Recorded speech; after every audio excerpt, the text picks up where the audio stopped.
Imashi Lenhlangano Operation Dudula Abesifazane kuphela ebhekiswe emahhovisi omnyango wezokuvikela. Laba besifazane bathi bafuna ukukhuluma noNgqongqoshe uThandimodise njengabantu besifazane.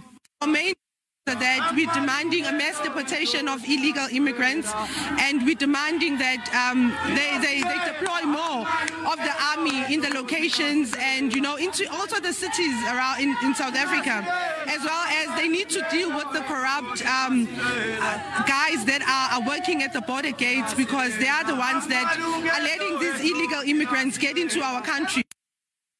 Kuphela igqugquzela isigameko esenzeke e-Krugersdorp entshonalanga yeGoli. This is motivated by the incident of Krugersdorp, but most of these criminal activities that are happening are actually it's more of women that are affected by these crimes, the killings, the rapes, and the human trafficking. Laba besifazane bathi abanankinga ngokuthi uNgqongqoshe wezokuvikela uThandimodise angeke akwazi ukwamukela uhlu lwezikhalo zabo njengoba kubike ukuthi useRussia. We don't have an issue. We're quite aware that she is in Russia, but we requested that, her deputy can come through to receive our memorandum.